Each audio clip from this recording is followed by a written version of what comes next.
diferentes. Professor Márcio. É isso aí. Boa tarde, pessoal. É isso aí, vamos dar uma salva de palmas para todos nós por estarmos aqui, por fazermos uma diferença dentro da educação. Que sejamos todos felizes na nossa caminhada e que a gente consiga, nas dificuldades, nos tropeções no meio do caminho, sairmos vitoriosos e construirmos mais conhecimento e levarmos para a vida que nenhum de nós somos sabedores totais do conhecimento. Eu vou pegar uma palavra do professor, acho que foi o Jarbes, que falou sobre encantar o estudante. Agora eu me perdi aqui quem falou encantar o estudante. Que é um papel complicado nos dias de hoje, porém faz parte da nossa formação, faz parte do nosso dia a dia. Encantar os estudantes e encantar a nós mesmos, para que a gente consiga se sentir estimulado e que a gente consiga fazer a diferença sempre aí na nossa caminhada. Que isso é fundamental para que a gente consiga, então, entender um pouco do jovem. Quando a gente consegue entender um pouco desse jovem, com certeza a gente consegue fazer o nosso papel enquanto professor, enquanto educador, a gente consegue mudar um pouquinho da difícil caminhada, tá bom? Mas não existe receita pronta não, gente. Ninguém vai chegar aqui hoje e vai dar uma receita pronta. Todos nós que estamos vindo, todos vocês que estão aí, sentados na minha frente, se nós pararmos para fazer uma pequena conversa, todos vão ter alguma experiência, todos vão ter algum aprendizado, todos vão compartilhar algo. E quando a gente compartilha, pode ter certeza que a gente consegue melhorar nossas práticas. Nunca vamos ser perfeitos, porque não somos, tá bom? O debate é complexo numa sala de aula. Às vezes a gente tem medo, às vezes a gente pensa no pai, na comunidade, enfim, morre de medo de colocar o debate em pauta, mas é fundamental, tá? O debate é necessário. Eu vou até fazer uma leiturinha aqui de umas anotações minhas. O jovem estudante, ele precisa da maturidade do professor na conversa, para nortear o compartilhamento das suas vivências. E quando ele compartilha as suas vivências, ele começa a se sentir empoderado. A partir do momento que a gente se empodera, segura, ninguém segura, a gente consegue vencer os nossos obstáculos. Isso serve para todos nós. Para todos nós. De manhã, levantando, olhar lá no espelho, quando bater aquela tristeza e olhar e falar: opa, que tristeza é essa? Não faz parte do meu corpo não, não faz parte da minha vida não. Como a professora Regina disse mais cedo, nós perdemos o nosso corpo, como que é? A gente precisa trazer nossa alma de volta. E se olhar no espelho e falar para você mesmo: eu posso oferecer uma educação melhor, eu posso oferecer um conhecimento melhor, eu posso conversar com o meu aluno, eu posso ajudar esse jovem, eu posso nortear esse jovem para o caminho do bem. Esse é o caminho então, e isso pode ter certeza, vai ajudar a gente a se empoderar e vai tirar essa tristeza do nosso coração. Porque a tristeza, ela está batendo, gente, ela está batendo e está sendo difícil de segurar. Mas nós somos poderosos e nós somos seres de luz e nós podemos vencer essa batalha para que a nossa caminhada terrena seja mais suave, tá bom? Então deixa eu fazer mais uma leiturinha aqui. Eu estou na leitura hoje, né? Tá, bora lá, vamos começar aí, Gerson. Daqui a pouco vem a luz aqui, eu lembro do que eu tenho que falar aqui. Manda ver. Gente, eu já fui apresentado, tá bom? Eu sou professor de Geografia na minha formação inicial, em Estudos Sociais, com formação plena em Geografia, curta em História. Mais tarde eu fiz, a minha primeira pós-graduação foi em Gênero e Diversidade na escola, pela Unifesp. Depois eu tenho uma outra pós-graduação em Educação de Jovens e Adultos, né, Andragogia, que também faz parte da minha vivência, uma vez que, a partir do momento que eu coloquei o pé dentro da educação, em 2002, eu trabalhei na escola regular São vários anos concomitantes em algum momento, mas em EJA a partir de 2006. Então, a minha vivência maior é com a educação de jovens e adultos, é a andragogia, tá? Que é o universo aí da pedagogia. Então, também eu tenho aí uma formação e tenho toda essa vivência de tempos em tempos. Quando eu comecei no CEJA em 2006, eu comecei como professor. Eu não deixo de ser professor, tá, gente? Mas, atuando como professor dentro do CEJA, eu fui até 2015. Depois eu passei para coordenação. E daí, em 2019, eu vim para vice-direção até os dias atuais. É isso aí. Então, o que eu vou falar para vocês aqui não tem muito segredo, na verdade. O tema é polêmico. Para uns, para outros não. Uns têm um olhar suave sobre as questões polêmicas, outros têm um olhar mais crítico. Mas o que importa, o que é fundamental para nós, é entendermos que não é o que eu acho. O que eu acho é o que eu acho. Eu tenho, na verdade, fazer aquilo que, de certa forma, é o melhor para todos. E para a sociedade viver plenamente em paz, a gente precisa deixar de lado o achismo e aprender a respeitar as pessoas como elas são. Ponto. Fato. Tá bom? Então, é isso. Afeto, respeito, amor, empatia, sabedoria são palavras fundamentais que a gente precisa ter para o outro e para nós mesmos. A sabedoria, para muitos, ela vem com a idade, para outros, não necessariamente. Existem muitos jovens sábios que quando você conversa, você diz assim, meu Deus, caramba, que vivência que esse garoto, que essa garota tem. Enfim, a sabedoria ela está inerente, mas ela pode ser conquistada sim, tá? O conhecimento faz parte da sabedoria. E quando a gente busca a conhecer, a gente está tecnicamente se tornando mais sábio. Mas a gente precisa tomar cuidado por caminho que a minha sabedoria para qual caminho eu quero que a minha sabedoria trilhe, né? Porque eu posso caminhar para uma sabedoria boa, como eu também posso ter um caminho aí para uma sabedoria não muito interessante. Então, a gente precisa sempre estar fazendo uma autorreflexão sobre as nossas ações, porque pode ter certeza que as reações vêm, tá bom? Pode passar, Gerson, faz favor. Gente, qual é o meu objetivo aqui? Qual é o nosso objetivo aqui? Tá? O nosso objetivo em sala de aula é sempre fazer reflexões, é sempre levantar questões de números, buscar informações. Por exemplo, o professor de geografia sempre está buscando lá o IBGE para buscar dados consolidados, informações que traga alguma reflexão e que proponha, a partir daqueles números, a gente buscar o conhecimento para que a gente tente reverter alguma situação ruim, tá? Aqui no caso eu fiz alguns levantamentos aí de algumas notícias jornalísticas sobre a situação da sociedade LGBTQIA+. Tem um monte de nome na sigla, daqui a pouco vocês vão ver. Eu não sei falar todas mais, já esqueci. Mas é isso aí. Homicídio é o crime mais frequente contra gays e travestis, enfim, homofobia, defensoria, pede apuração na fala de professor em Goiás. Aí a gente percebe situações diversas, situações que estão relacionadas à sociedade lá fora, mas também estão dentro das escolas, tá? Então a gente precisa fazer uma reflexão sobre o que acontece no mundo e se eu sou um ser de luz, eu não posso permitir que a humanidade continue trilhando por um caminho de destruição e do desrespeito ao próximo. É isso. Se eu sou um ser de luz, se eu tenho na minha formação básica de ser humano o amar ao próximo, eu tenho que começar a reverter as questões e começar a repensar as minhas ações.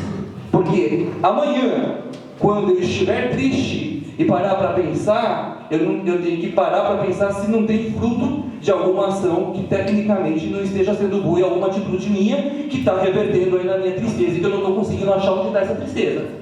Então eu tenho que começar a pensar nessas questões. Sim, é fundamental que eu pense para que eu consiga mudar a sociedade, porque senão eu não vou conseguir mudar, e não adianta eu reclamar. Não adianta eu reclamar de fulano, de Beltrano, se eu também não estou fazendo pra. Tá bom? Pode passar, Gerson, por favor. Empoderamento, já falei sobre, pode passar, Gerson? Eu estou fazendo louco. Ufa, acho que eu estou empolgado. Empolgação é bom, né? É bom pegar um microfone. Se eu tivesse um microfone sem fio, eu tava passeando, eu acho. Vamos pôr fio, viu, Regina? Que me amarra.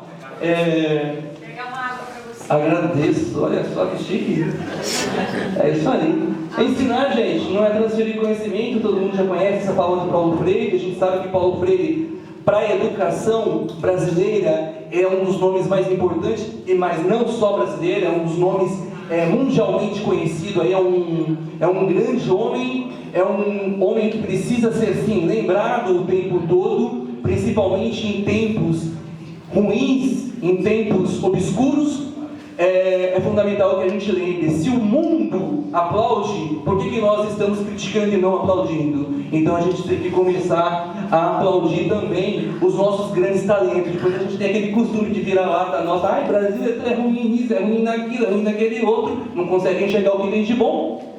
Dá nisso, a gente só reclama, né? E gente reclamando é chata pra caramba. É chata. Ninguém paga a tua conta, então tem que começar a parar para pensar por aí, tá? Pode passar, fazendo um favor. Essa situação do cotidiano, gente,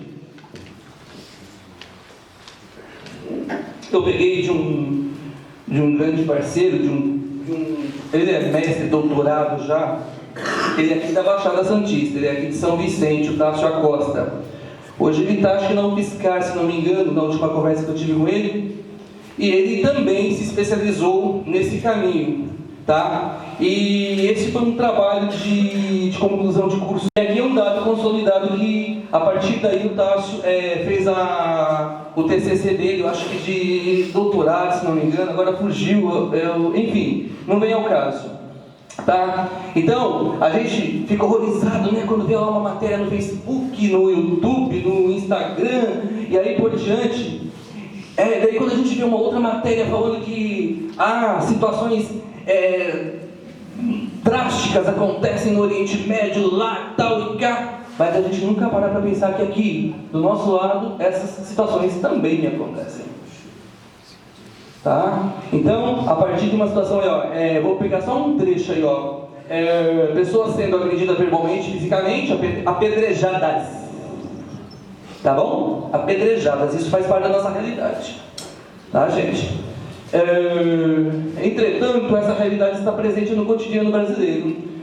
Ele falou entretanto porque em cima ele citou que essa realidade faz parte de outros países aí por diante, e a gente acha que está longe, mas não, faz parte da nossa realidade.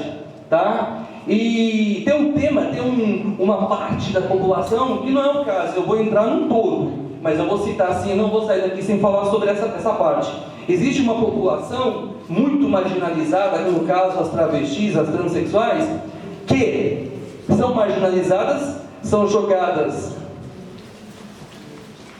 de qualquer jeito aí para a sociedade e não conseguem sair dessas condições. Então, por exemplo, hoje o termo, por que a mudança de travesti para transexual, aquela coisa toda? Na verdade é para mudar um pouco a estigma, tirar aquele estigma de um passado para tentar mudar uma história a partir de agora. Para que essas pessoas sejam inseridas na sociedade e para que essas pessoas trabalhem, tenham uma vida, sejam professores, sejam cabeleireiros, sejam médicos, sejam enfermeiros, sejam enfim, o que quiserem ser, tá bom? Na minha vida, eu sempre tive um lema e eu sempre fui muito polêmico quando eu era pequenininho, porque eu olhava na cara da minha mãe e falava assim, eu sou o que eu quero. Coitada da minha velhinha. Coitada. Até hoje ela... Oi? Você não apanhava, não? Você não apanhava? Se eu falasse isso pra minha mãe, ela me virava. Acho que não. Esses dias eu tinha um debate com uma tia minha, uma confusão, um barraquinho, e eu falei assim, minha mãe sempre permitiu eu falar o que eu penso, então a senhora não pode podar a minha fala. Fazia mais de 10 anos que eu não via velhinha, eu fui lá brigar com ela. Pode passar, por favor. Não vou falar por que eu briguei. Então, gente, as competências específicas das ciências humanas para o ensino fundamental, por exemplo, forma de exercitar o respeito à diferença em uma sociedade plural. Nós somos uma sociedade plural, tá, gente? É só a gente olhar aqui, olhar o rostinho de um por um. Etnicamente, a cor da pele, enfim, já somos diferentes. Se eu perguntar aqui, quem gosta de comer arroz com feijão? Um vai responder que gosta de comer o feijão em cima ou o arroz embaixo, outro feijão embaixo, o arroz em cima. Isso é diferença. Nós somos diferentes. Então não tem como a gente ir contra a nossa própria natureza. E nós fomos criados diferentes. Se existe um ser superior que criou tudo isso aqui, ele criou diferente. Se ele criou diferente, eu preciso aprender a respeitar o diferente. Não tem como eu fazer o inverso disso. Se eu estou indo contra isso, é murro na ponta de faca, tá, gente? Eu vou sofrer. Já faz 20 minutos. Sério? Caramba! Passa, Gerson. Não, rapidinho, volta, Gerson. Competências do ensino médio, gente, formação de sujeitos éticos, tá? Formação para uma convivência democrática e solidária. Tá bom, gente? Democracia é isso. É debate, é diferenças de pensamento, mas é respeito de pensamento, mas tem um limite. Tem um limite. O limite não significa que eu vou ser ditatorial quando eu imponho o limite, tá? Mas é um tema muito complicado, mas que a gente tem que defender. Que na democracia a gente tem poder de voz, tá bom? Eu falei um pouquinho da sigla aí, tem o PN lá no final, lá agora, que é pode não binário. Tem coisa que eu não entendo, tem que se perguntar muito, tem que estudar bastante, tá bom? Para não ficarmos perdidos, a gente estuda que a gente vai entender tudo, tá? É só a gente pesquisar lá. Hoje em dia a internet, ela está aí e ela possibilita que a gente consiga entender. E quando a gente não entende, a gente conversa, pergunta que a gente vai entender, tá bom? Pode passar para o próximo aí, Gerson. A Constituição de 88, ela é muito clara também, com relação aos direitos sociais individuais, a liberdade, a segurança, o bem-estar, o desenvolvimento, a igualdade e a justiça como valores supremos para que a gente consiga viver bem na sociedade em que estamos inseridos. E agradecemos por termos uma sociedade democrática. Passa, Gerson, por favor. Obrigado. Ética, diversidade, está lá no currículo paulista, que é o que fomenta uma educação cidadã, responsável, crítica, participativa. Beleza, pode passar, Gerson. Pode passar que eu... E é isso, gente. Quando a gente para pensar em tudo isso que eu falei, quando eu penso o contrário disso, eu tenho que parar para pensar qual é o papel que eu quero executar enquanto professor, enquanto ser humano. O que é que eu vou levar quando eu for embora daqui? Você vai dizer pro homem? O que eu vou dizer pro homem? Agora a senhora pergunta, Dudu. Entendi. Fui dentro.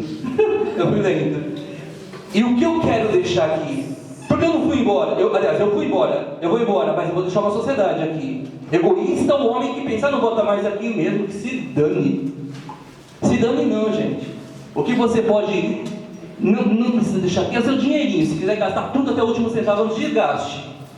Não vale a pena deixar mesmo. Por quê? Você ganhou na luta. Então venda tudo, torra tudo e viaja. Na hora que morrer, morre em paz. Morre sem nada. Mas, pare para pensar nas suas atitudes. Pare para pensar no seu papel enquanto ser humano, enquanto professor, enquanto pai, enquanto amigo, enquanto irmão. Porque se você realmente quer ter cumprido o seu papel, pare para pensar um pouquinho nas suas ações. Tá bom? Passa, Gerson. Eu vou falar muito rápido aqui, que está tudo ligado aí nessa mesma questão. Aí a nova BNCC, ela traz a questão da valorização, do valorizar a diversidade de saberes, vivências culturais, a empatia, o diálogo, são fundamentais para que a gente consiga viver e ter consciência de classe e, sim, colocar em prática atitudes que vão fazer com que a gente tenha uma sociedade diferente. Uma sociedade diferente no sentido de que talvez a gente consiga viver mais em paz. Tá bom? Passa, Gerson. Pode passar, Gerson. Tá ligado à mesma questão. O aprender, que entrou aí também, eu acho que o Jacques também colocou aí o aprender, faz parte. Esses aí são os pilares da educação para o século XXI. Quando você tiver dúvida, dá uma olhadinha lá, leia e releia. E entenda que eu não sou ninguém sem vocês. Vocês não são ninguém sem o próximo de vocês e assim consecutivamente. Então, aquela ideia do professor dono do saber aliás, do saber não, dono do conhecimento pleno, a Gamaleia não existe, porque para começo, nem a sociedade tem todo o conhecimento já desvendado. Nós estamos desvendando e desvendando conhecimentos acerca do nosso passado. Então não tem como eu dizer que eu sou o melhorzão, tá? Então coloca a mão na cabeça e entenda que o aprender a aprender, o aprender a conviver e a ser, é fundamental para que a gente consiga, sim, viver melhor, tá bom? Faltam 10. Gente, eu estava entendendo que eu já tinha falado 15 minutos. Caramba! Dá pra respirar, dá pra respirar. Eu abuso meu texto aqui todo. A senhora viu? Viu? Ó, são os dois, ó. É boicote? Não sei, Regina. Esse microfone tá preso aqui, ó. É nada, burrice minha mesmo que devia ter entendido. Pode passar, Gerson. Se precisar, eu dou uma volta aí e revejo algum conceito que eu, porventura, tenha passado voando. Gente, então nós vivemos uma sociedade normatizada, tá bom? Normatizada, vamos pegar alguns tópicos só. Uma sociedade majoritariamente masculina, uma sociedade majoritariamente branca, uma sociedade majoritariamente, agora você pode cristã, mas aí já é uma questão ideológica. Mas a partir do momento que eu tenho uma sociedade cristã, eu também tenho uma sociedade budista, eu também tenho uma sociedade shintoísta, eu também tenho uma sociedade islâmica. Então, tecnicamente, nós normatizamos muito. A gente precisa desnormatizar para que a gente consiga entender que tem o outro. E que a partir do momento que eu tenho outro, que tem uma fé diferente da minha, que tem uma cor de pele diferente da minha, quando eu entendo essa multiplicidade cultural, eu consigo conviver melhor com o outro. E aprendo a conversar com o outro e falar sobre a minha história de vida, as minhas crenças, de uma forma que o outro vai entender, e necessariamente o outro não precisa virar e me seguir, mas o outro vai entender e vai aprender a me respeitar, e consecutivamente eu vou olhar para o outro e vou respeitá-lo, e tecnicamente eu vou conseguir sentar com o outro numa mesa, tomar um café, bater papo, tomar uma cerveja, enfim, o que quer que seja, e vamos sair de lá cada um para sua casa em paz, e cada um vai deitar na sua cama com a cabecinha leve, leve, leve, sem a dor de cabeça, sem a depressão, sem a tristeza que toma conta da tua alma e tu não sabe por quê. Então vamos começar a aprender a conviver. Existem questões que a gente precisa desconstruir. É difícil desconstruir? Complicado. É difícil desconstruir. Tá? Então, a sociedade ela é muito normatizada. E a gente precisa desnormatizar. No sentido de criar um conhecimento complexo dela num todo. E mostrar para as pessoas essa complexidade. Por isso que lá no início da minha fala, eu falei que o debate é fundamental. Tá? E o jovem na sala de aula gosta. Ele só precisa de um norteador, no caso o professor, que consiga levar o debate para esse caminho do não causar conflito, e sim do construir novos conhecimentos. Então, o adulto da relação, se eu parar para analisar nesse contexto, sou eu, né? Quem está com 43 anos sou eu. Ai, que idade, né? Eu estou com problema, gente. Eu estou sofrendo já o... Como que fala quando a gente fica depressivo antes do aniversário? Então, inferno astral. Já vou começar a entrar 3 meses antes, que eu vou fazer 44. É novembro. Mas eu estou tendo isso agora. Estou começando a entrar em crise. Eu nunca gostei da minha adolescência, mas agora eu estou começando a entrar em crise porque eu estou envelhecendo. Vai entender. É isso. Então, isso é fundamental, gente, para que a gente consiga caminhar de forma mais plena. Então o debate na sala de aula é fundamental, sim. E se você lá, porventura, quando levar uma matemática para fazer um debate, faltam 5? Eu não sou matemático. Eu matematicamente eu não sou péssimo. Ah, o que está faltando para mim? Eu já falo assim, eu já estou perdido. Letramento. Eu sou péssimo em matemática, já assumo, tá, Regina? Para fazer contas, para prestação de contas, eu estou sofrendo, viu? Já aviso você já, para que caso aconteça alguma coisinha, você já saiba. Então, gente, pode passar, Gerson, fazendo um favor. Então, a normatização da sociedade, ela foi muito fortalecida. Mas, pegando o Brasil, por exemplo, antes do europeu lá de Portugal chegar aqui, existiam os indígenas.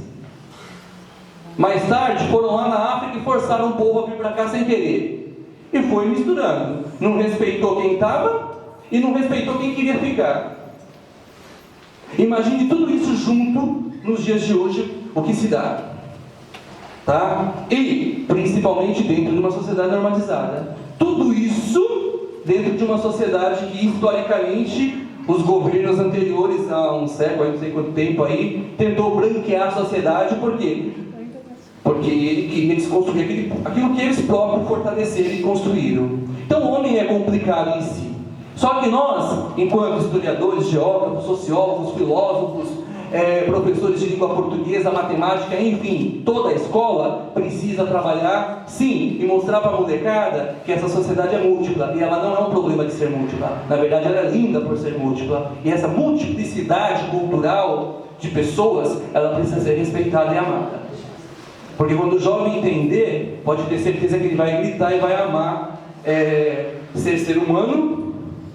No caso, vamos ser um pouquinho e puxar a sardinha, ser brasileiro, que tanto se fala, que tanto se critica, mas a partir do empoderamento talvez ele consiga entender, amar um pouquinho melhor o seu povo e quem sabe conseguir definitivamente enfrentar as grandes problemáticas sociais existentes. Porque a partir do momento que eu sou empoderado, gente, segura que não vai existir povo pobre sobre a terra.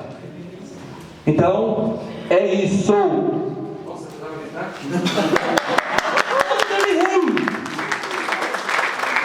Pode fazer forma que eu gosto.